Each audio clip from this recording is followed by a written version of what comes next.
Hello, this is episode 39 of the Movie Burner podcast, the weekly podcast from Movie Burner Entertainment, where we discuss the latest entertainment news, reviews and share our views. So what's up first, John?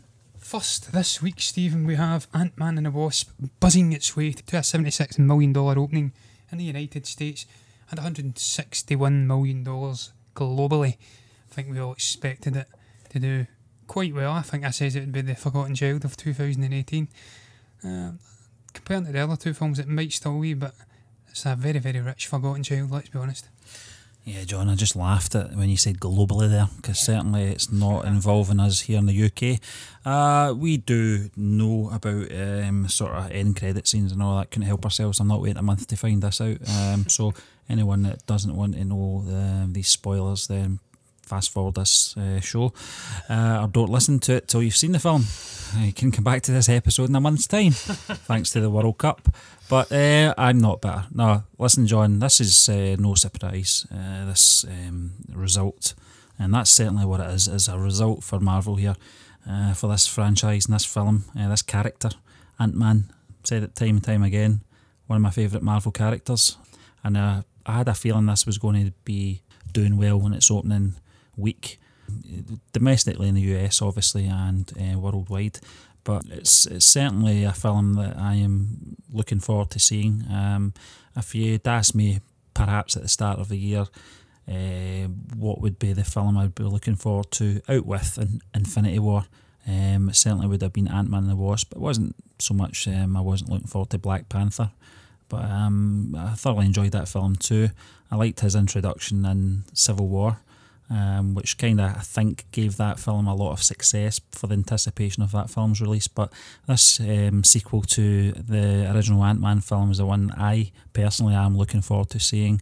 Already it's getting great feedback. I know that you just mentioned there, John, about the percentage of females turning out to see this film. I think that's 45% is it's a result again for Marvel and Disney. This is what they want. They want as many, people of all creed, colours, etc. coming out to see their films. Certainly getting it here. Also, as well, I think that the character of the Wasp, played by Evangeline Lilly, I think that's got a lot to do with this. I think the fact that Michelle Pfeiffer's going to be in this film too, how prominent, I don't know how she's going to be in this film. We're seeing the likes of Hank Pym coming back, and also Scott Lang as well, who is the Ant-Man, played by the brilliant Paul Rudd. That's one of the reasons I'm looking forward to this film, and it's no surprise that these box office figures are coming out and doing so well. Yes, I've been reading some reviews for this, Stephen, because as you say, I just can't wait a month to find out what happens in this film. I'm actually surprised that Walton Goggins is in this film.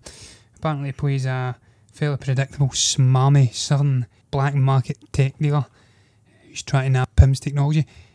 Dr. Pym must be getting sick of this throughout the years. Everybody tries to steal his technology. It's because it's so cool though, isn't it? And here's Walter Goggins trying to do it as well. They say that the semi-ever-real Ghost, meanwhile, is a more sympathetic character who's on a similarly urgent mission as the hero, so that's intriguing. What I did enjoy is that one comment says that it was on a more family, individual scale instead of a universe scale, and that's certainly what you need after Avengers Infinity War. Obviously in that film you've got everything happening on a literal galaxy universe scale. You've got Thanos wreaking utter chaos, you've got about 30 superheroes trying to stop him, about 5, 6, 7 trying to help Thanos take over. It's introducing characters left, right and centre, so it's good to get back to a more human, normal scale with a simple little story. They do say the plot just goes from A to B simply, it's not hard to follow. And another interesting thing was that Michelle Pfeiffer apparently gets her own 90s flashback prologue makeover, so that's very cool as well. But back to the box office, I'm not surprised at all, Stephen, that it's grossed what it's grossed. I fully expect it to be an overwhelming success in the United Kingdom when it finally reaches here as well, and probably other European countries, which I'm sure are still waiting as well because of the World Cup. As you says, we're not getting it because the football's on. It's coming home after all, Stephen, so we're having to watch England get into semi-finals of World Cups. I'm Scottish. I don't want to be watching England get into semi-finals of World Cups. I want to be going and seeing Scott Lang, Hank Pym and the gang trying to save the world.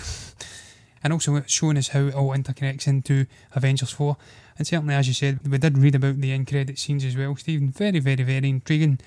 That two very different end credit scenes, much in a similar vein, I believe, to Spider-Man Homecoming, where you've got a more serious end credit scene and a slightly more goofy comedic end credit scene. One involves an ant taking the place of Scott Lang as he goes away to try and save the world, speed drumming and doing all sorts of things in his apartment. Of course, he was on house arrest. This is set 2 years after the events of Civil War, so he's still under house arrest for siding with Captain America in that particular conflict.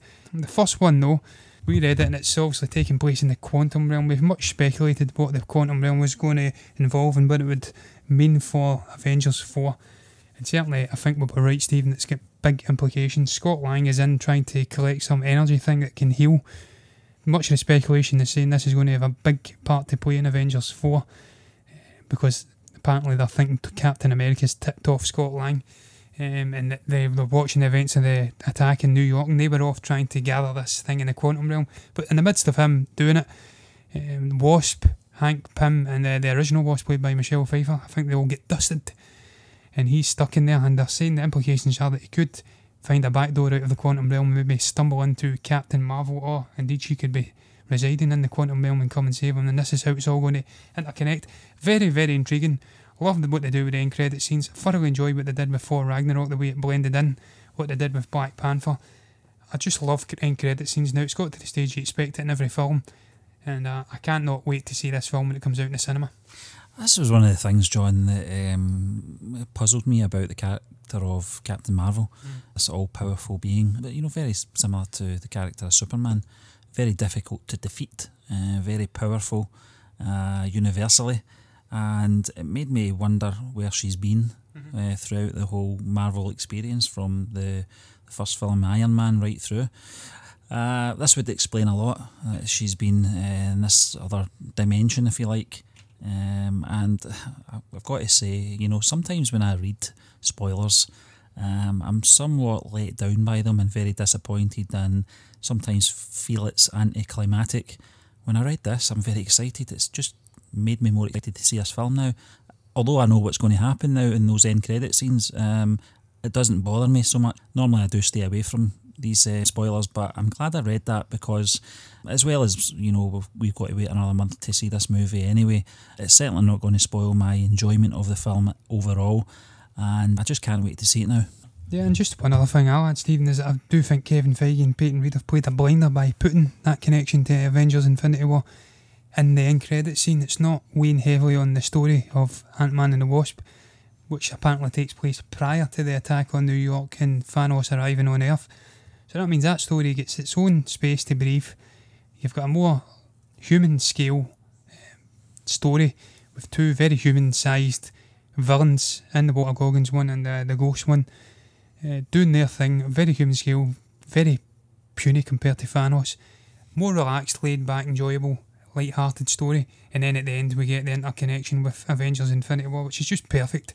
It doesn't affect the tone of the film, but it shows you where Scott Lang was during the events. He wasn't just sitting in his home drumming and playing with his suit while Thanos was tearing up Wakanda and stuff like that. He had things he was doing, and then obviously Captain America or whatever has paged him, because they seem to use pagers in this universe, and told him what's happening. Because as I did say, I don't know if I mentioned it in the Ant one, that there's a news report flashing up on the TV in the second post-credit scene, so that would heavily indicate that those characters knew what was happening and that they were away doing something that was going to be vital to saving the universe and hopefully getting the dusted characters back to very much being alive. I think as well, John, just on the mention of paging, certainly Nick Fury, I think, got his message across to Captain Marvel. So I think if we are going to see the introduction to this character, whether it be at the end of the Ant-Man film or not, or whether it's going to be at the beginning of the next Avengers film, she will already be aware of the situation. I think from those sort of end credit scenes in Infinity War from Nick Fury. So, well, I mean, we said this, before we came on. Marvel, they just know how to tell a good story. They know how to link up all these stories, and just like you were saying, John, the last film was, it was a universal sort of battle. We saw this guy throwing moons and stuff like that. This one seems more street level, and they're just so good at doing this, and it doesn't really kill the sort of pacing or the tone of the films when they all link together. When you see an Ant-Man film, although it's of a smaller scale, storyline, and certainly the Ant-Man character isn't as prominent as the likes of Spider-Man, etc. But for some reason, these characters like Doctor Strange and Ant-Man and that just seem to link in well with the sort of bigger picture. They don't seem like out of place in any way, and I think that's just down to good storytelling. And you've got to commend Marvel for bringing the best writers possible, you know, in this generation. They certainly get what the fans want. The comic book fans, the hardcore comic book fans, certainly on Marvel's side, don't have many complaints about where the franchise has gone over the last 10, 11 years. There's been a few dips. Thor Dark World wasn't great, but it wasn't a bad film either. The Age of Ultron as well, I felt was a bit underwhelming, but still a decent film. And you've got to give them all the credit you can. Yeah, and that just ties into what I was actually going to bring up next, Stephen, in that they do know how to please the fans. They actively go out their way to appease the fans and make them happy. You're talking about when they had some dips. Obviously, Iron Man 3, with the use of Ben Kingsley as an Asian antagonist. He's obviously not Asian, but they went out their way to apologise to the fans. They put free footage up on YouTube for them to see an extra scene, and then they went and they made sure they never made that mistake again. So it's in stark contrast to the other Disney franchise. Lucasfilm obviously holds the rights over in Star Wars, where they seem to ignore the fans, the fan base. They go out their way to anger the main demographic within the fan base. And this film just proves, as you said earlier, with the 45% female audience split, that they can connect. Female audiences can connect with male-led films. Obviously, you have got Wasp in there, but you don't need to shit on top of male characters to have a strong female character. You can have the two happily coincide with a good story, and fans will connect with it and get on board and give the hard-earned money to go and watch it. That's how you do it. You can have a diverse cast, a strong female and a strong male character working together in tandem, and you'll earn money at the box office. I just hope Kathleen Kennedy and Lucasfilm and Bob Iger are having a look at this and say, let's get our ideas bucked up for Star Wars. But we're not talking about Star Wars, we're talking about Ant-Man. And as I did say, I cannot wait to go and see this film. See the more intimate street level story, as you said, Stephen, for myself in a cinema after the World Cup's finished, which I'm not really caring about because it's been crap for the most part, and England are in the semi-finals, who I hope lose, by the way. No offence to English listeners, but I'm Scottish, I have to back Croatia now. But I can't wait to see this film. Yeah, I think there's a few bitter Scotland fans out there that would hope that Thanos' click of the finger might affect Gareth Southgate and go, but no, listen. I don't mind Gareth. Listen, all the best to them. But just moving on now, John, we're going to stay on the Ant-Man theme, kind of. This was Edgar Wright and Simon Pegg could be working together again. Now, the reason I'm linking that is because Edgar Wright, of course, was linked to Ant-Man. I think he actually got a producer's credit in that film when it came out. He certainly had, you know, his version and his ideas for that character, which would have been very interesting to see, John. But it's good to see that this news came out. I think it was slashfilm.com. It published this a few days ago in regards to Simon Pegg and Edgar Wright, who have had a long working history together, as we know, on the television series Spaced, one of my favourite television series of the time. And the Cornetto trilogy stood the test of time, with Shaun of the Dead coming out in 2004, and then continuing on with 2007's Hot Fuzz, and then The World's End, which I think was out in 2012. Terrific trilogy. Shaun of the Dead is one of my most favourite films from Simon Pegg and Edgar Wright, following that up with Hot Fuzz, which is just one of the funniest and probably disturbing films I've seen of the last 10 years. Certainly there's a lot of disturbing scenes in that. And The World's End as well, which I have admitted I've done both reviews for Hot Fuzz and The World's End. I've still got to get round to doing Shaun of the Dead, which I will be soon. But The World's End, when I first saw that film, I wasn't too keen on it, and I think my expectations sort of hindered that film for me for the first time experience. Going back to it, I watched it probably about a year ago and thoroughly enjoyed it. I forgot how good the film was, how well written it was, but there's something about Edgar Wright's direction. I know we'll let you in a little moment, John, but I've not seen Baby Driver. I know you've seen it. I like Wright's style. I like the sort of quick takes, the cuts he makes. It's more prominent in those Cornetto trilogy films, which suits it. I don't know what it was like in Baby Driver, but I think he would have done a good job with the Ant-Man film if if things worked out that way. But nevertheless, it was still a good film anyway, and it'll be interesting to see where both Wright and Pegg will go next, and I hope Nick Frost is involved as well. Yeah, just touching back on what you said, Stephen, about that connection to Ant-Man, he actually worked with Chris Evans and Brie Larson as well, so there's another connection to the MCU. He's got experience working with these actors, and I'd absolutely love to have seen his take on an Ant-Man film. Maybe we'll still get it in the future.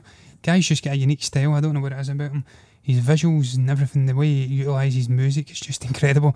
One of my takeaways from Hot Fuzz back in the day was when he utilised the doors of fire with obviously there was an explosion at some point in that film, and I think there was maybe prior to the decapitation scene with the car, with the mustachio guy, he's thought to be the antagonist, and it's just the way he utilises music and sound and visuals, and he's one of the best directors. He's one of my favourite directors. And you're right, Baby Driver, I watched that, I thought that was an incredible film. The sound editing, I actually picked for that an Oscar when we done our Oscar special earlier in the year. I just think he's a smashing director, and Baby Driver's a fantastic film. I highly recommend you go and watch that. Again, utilises music, he listens to music that calms him. He's also playing a getaway driver. Kevin Spacey's the forgotten man now, for good reasons. John Hamm's in there as well. The way he utilises the cast and gets the performances out of them is excellent. But just touching back on other favourites for me, Shaun of the Dead. What can you even say about Shaun of the Dead? It's just a phenomenal film, hilarious film. That scene with Bill Nighy and Simon Pegg, where he says he touched me as a boy or something, and then he immediately rescinds that comment, and he says no he didn't. Just Bill Nighy in that film, absolutely loved him. There's some amazing moments with music in there as well. Also when they get back to the pub, and I think it's Queen's Don't Stop Me Now plays. It's just again the way he utilises music.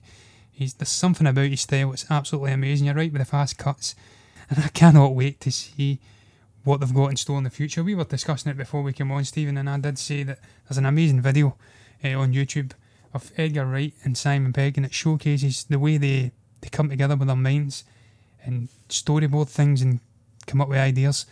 It was Hot Fuzz. They were putting a whiteboard, they had a big whiteboard in a cottage that they all went to stay in, and they fleshed out the ideas of the characters, the story, and just the general direction of the film. And it's an amazing watch. I think it's about 15 minutes long, and it really does show you how this guy operates alongside Simon Pegg. It's no surprise that these guys have been a real success collaborating with each other, because they're just brilliant minds, the two of them.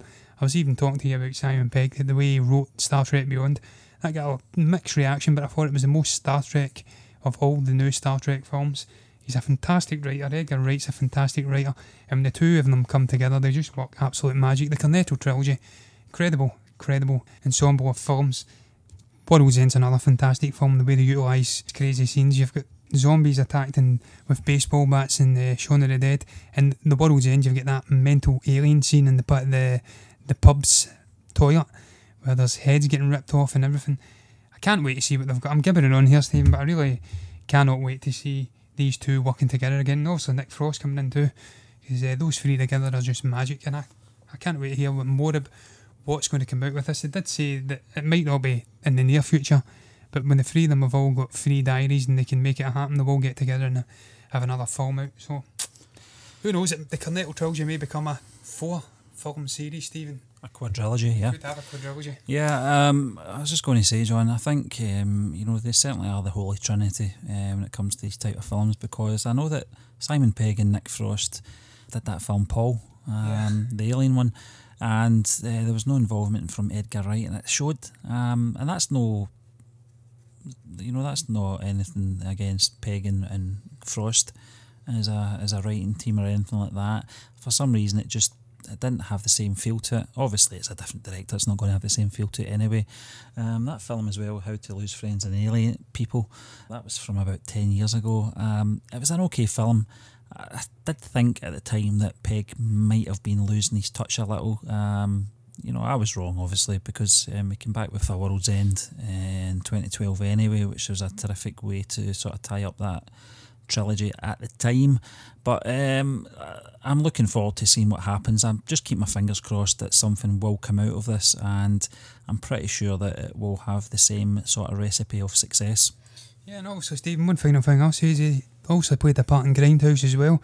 I think that was a collaboration of various different directors doing all sorts of wackiness. So he's an incredibly talented director, and I just cannot wait to see what those three come up with again, because I know it'll be absolute gold. Hot Fuzz is up there with one of my favourite British comedies of all time. So many epic moments in there. The moment when he drop kicks the woman, the show off with Jim Broadbent, and again just the array of cast members. They always get together. They always get the same people together. You know you're going to get Bill Nye in there somewhere. Paddy Considine as well, another favourite of mine. Jim Broadbent, brilliant British actor. So I don't know what direction they're going to go. It's all speculation about something that could be 2, 3, 4 years in the future, but you know it's going to be gold when those three get together. I've not got much more to add. We are going to move on to the very next topic, and it's about Spider-Man and the sad passing of Steve Ditko, and we are going to get into news of the upcoming Spider-Man film from next year as well.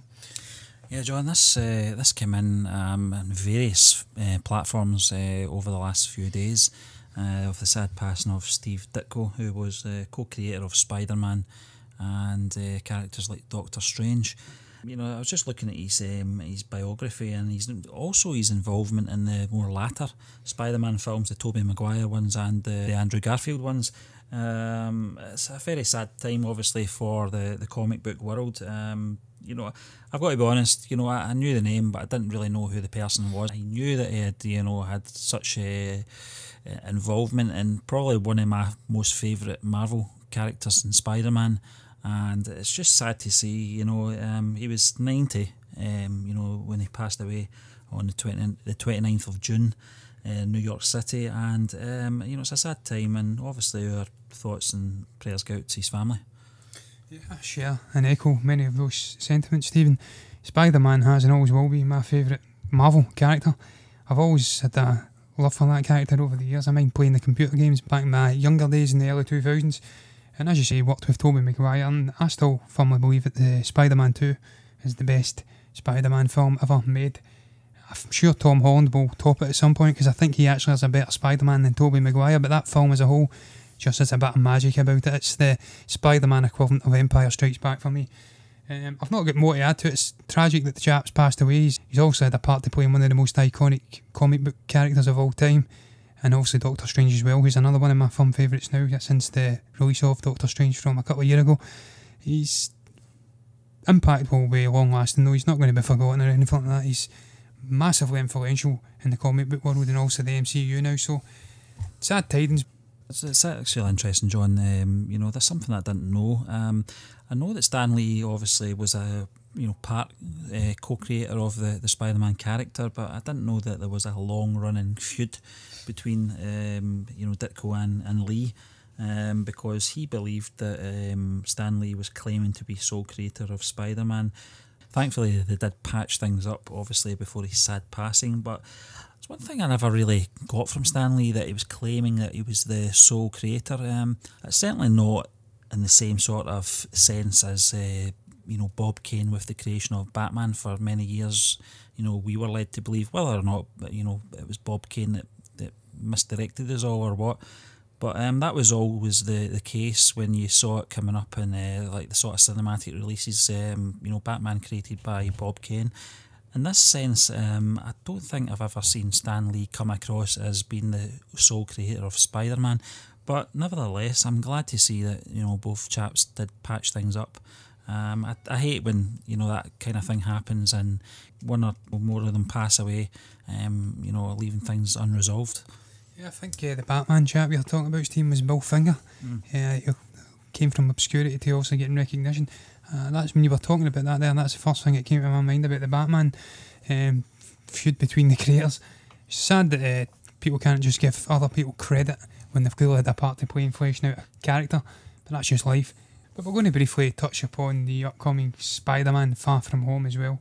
There's been a video released from set, which is apparently Tom Holland. I personally couldn't tell whether it was Tom Holland or not, because it's so far away. Could have been any skinny guy with good hair jumping on this what appears to be a fake rooftop, or maybe it's a real rooftop. But if it is indeed, then it kind of hints at an emotional journey for Tom Holland, because he jumps down onto a ledge in the rooftop, and then he appears to have his head in his hands, and he's sharing a bit of a quiet, emotional moment. So I don't know what that's about, but the concept of this film, I've just started reading about this. I actually didn't know much about this film, but the fact that it's going to be set short corner, far from home, in London and various other parts of Europe, that's intriguing. And I don't know whether this is a prequel to Homecoming or what, and maybe that'll explain why Peter Parker's still alive before the events of Avengers 4. You wouldn't think Kevin Feige and the gang would make such an own goal mistake like that, but who knows, I'll let you in. Yeah, John, I think, we already know that Captain Marvel is going to be set, I think, in the 1980s. Yeah. Is that right? Yeah. This film is set before the events of Infinity War, and it's the same with, what we were just talking about there with the Ant-Man and the Wasp being sort of running parallel to the storyline of Infinity War as well. So, and we can understand why they're doing this at this point, because as far as the timeline goes, it came to a shuddering halt until all these other sort of standalone films are all brought up to speed, but not overtaking the timeline of Infinity War. So this makes sense. The fact it's going to be filmed in and around Europe, we're going to see a lot of London in this one. I quite enjoy that when they take the sort of, these world superheroes out of New York for a change. It does open it up, gives it more scope.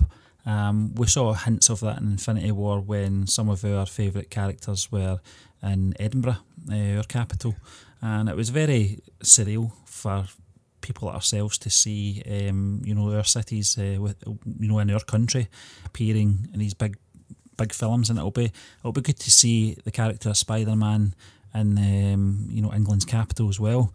So I'm looking forward to this. Just getting back to that film footage of the head hanging low because of the sad news of Steve Ditko. I don't know. I really didn't pick that up from it, to be honest with you. It was so far away. As you said, it could have been anyone. I'm not doubting the person that posted this. I think they said their mum worked on set or something like that and picked this up. Who knows? If it's Tom Holland, then fair enough, but his reaction could have been anything. It could have been in character, doing a scene. It certainly looked like he was, filming a scene when his head dipped. So I don't know if these things are just unrelated. It's a huge coincidence. I don't know. But it's the actual story from movieweb.com gives us a bit of more insight of where we're going to see Spider-Man next, which is going to be in Phase 4 of the MCU, and I'm looking forward to it. I loved Homecoming. I thought it was a great way to reintroduce the character of Spider-Man. We got a little teaser of him in Civil War, but at least we're not going back to doing these origin films, the ones that Tobey Maguire did so well. You're only talking, 2002 since the first Tobey Maguire one, so we didn't really have to see that again. I liked the way they just sort of, planted us in the middle of his sort of high school years. We already know the character of Peter Parker so well. We know what he's like, and we know how he got his powers as well. So we didn't really have to see much of that. But I'm glad that this film is sort of taking place, prior to the events of Infinity War. Yeah, it's always intriguing to see these comic book superheroes coming over to the United Kingdom, Stephen. And it'll be very intriguing to see Peter Parker slinging about London and also the various landmarks. It's a little bit lower here, so I don't know how that'll work. He's not got as many skyscrapers to sling his webs onto. Who knows? We have got that weird gherkin shaped thing down in London, so I'm sure he can jump onto that. And indeed, I'm sure I've seen a photo of him sitting off a building and that was in the background. Maybe that was a hint that I'm going here, I don't know. Maybe it was just a fan made it up. It was a very good photo if it was a fan. But kind of a connecting back into what we were discussing previously with Ant-Man. In an interview with The Hollywood Reporter, the Ant-Man and the Wasp editor, Dan Leventhal, was asked about Spider-Man Far From Home, because he is working on that as well. And he offered this up. He says, "I can't say much about the new Spider-Man, but I will offer up that it will be both grander in scale and even funnier than the last one. The rest of the story will have to wait." So I find that very intriguing, because one of my big takeaways from Spider-Man Homecoming was the humour. I thought it was incredible. He's back and forth with his little Asian friend. Great humour. Also the humour with Tony Stark coming in at various points as well. There was one moment where he was in holiday in a car, soft top car, driving about, and he had his suit come and have a little moment with Peter Parker, and he was kind of giving him some stern words, because obviously Tony Stark played a sort of a father mentor figure in that film. But the humour between those too, and the humour between him and his little friend, and also the humour between him and Michael Keaton's antagonist as well. I thought that was one of the highlights. So if it's going to be funnier again, then that's quite an achievement. Bigger, it would be incredible if it's on a bigger scale too, because they kind of go from Washington to all over the place. There's planes getting brought down, so it was on a very big scale. So that's intriguing. Hopefully it'll be much in a similar vein to Deadpool, where also it was a great first film, full of humour, but they even managed to somehow equal, and if not slightly better it with the sequel on a bigger scale with more humour.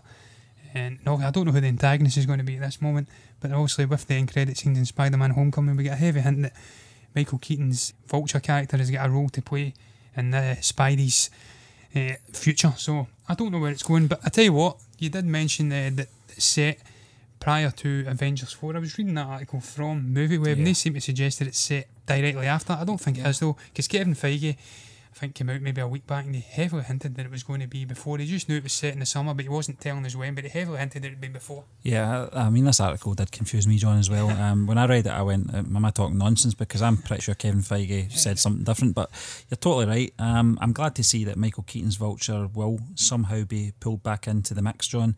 And another character, Mysterio, is going to be thrown in there as well. Not too sure about that character. But yeah, I mean, we all knew that Spider-Man was going to be resurrected anyway. You've just got to look at the sort of business side of getting this character on board for Marvel and their films. It's the sort of back and forth between them and Sony Pictures to get them to permit the character to appear in the Marvel films. They certainly weren't going to write him off after just one film. We all knew there was going to be another Spider-Man film. I'm looking forward to it, John. It's just it's not long to go now. Tom Holland as a Peter Parker and Spider-Man was a great piece of casting. He's a thoroughly likeable chap as well. If you watch him on the sort of promotion of the Spider-Man films and the Avengers films, at times he's got to be reined in as well. He is prone to, spoiler leaks. Unintentionally. I think that's just the naivety of the chap as well. He's a young guy, I think we do see Tony Stark taking Peter Parker under his wing. I certainly do think that Robert Downey Jr. certainly took Tom Holland, the actor, under his wing as well. He looks after him, and it's a great chemistry between both of them. They are like father and son on screen, and I think off screen as well. Great chemistry between them. And I'm just looking forward to seeing this. Spider-Man is one of my favourite Marvel characters, one of my favourite comic book characters, in fact, and I can't wait to see this. Yeah, you mentioned Mysterio there, Stephen. It appears that is going to be the villain, and it's rumoured that Jake Gyllenhaal will be playing him. So, Jesus Christ, that'd be some casting for that film. If Jake Gyllenhaal comes in, a big fan of him. I know you are too, Stephen, with Donnie Darko back in the day. He's a fantastic actor, so that'd be amazing. That'd be a bit of a coup for them. Just final thing I'm going to add to this before we go is that there's also been heavy rumours about Venom, about Tom Holland coming into that film and playing a cameo, and it's been refuted by the director of the film. But I did watch an interesting thing where there was a couple of comic book people discussing it, and they do make a very good point that the Venom character takes that form purely because it's connected to Spider-Man's suit. Also, those big eyes, they look like that because there's a connection with Spider-Man. So if he isn't playing a part in the film, then it'd be a bit ridiculous, and it wouldn't make sense, the Venom character looking like that. But I don't think that he will pop up. I don't know why, but as you say, Tom Holland is a bit of a motor mouth. He leaks a lot of information, and I cannot possibly see Tom Holland having a cameo role in that film and not having already slipped something out. I've seen in interviews that they were only allowing him to see various little bits of script and stuff for the Avengers films, and then they were taking it away because he's a liability. So I don't see him playing a role. I don't know where I'm going with this, Stephen. I'm not asking any questions. I'm just flinging this in at the end. And that is us reached the end of this week's episode of the Movie Burner Podcast, episode 39. We'd just like to thank you for listening to us, and we'll be back again next week. Remember, guys, if you enjoyed that latest episode, then do hit the like button, comment below, and maybe even subscribe to our channel if you haven't done already. If you want to follow us on social media for all the latest updates from Movie Burner Entertainment, then we can be found on Twitter and Facebook at Movie Burners. You can also listen to us on Google Play and iTunes if that's more your thing, at the Movie Burner Podcast. And last but not least, if you want to access all the latest written reviews and the occasional article that we put out, then that can be found on our website at movieburnerentertainment.org. Until next time, goodbye.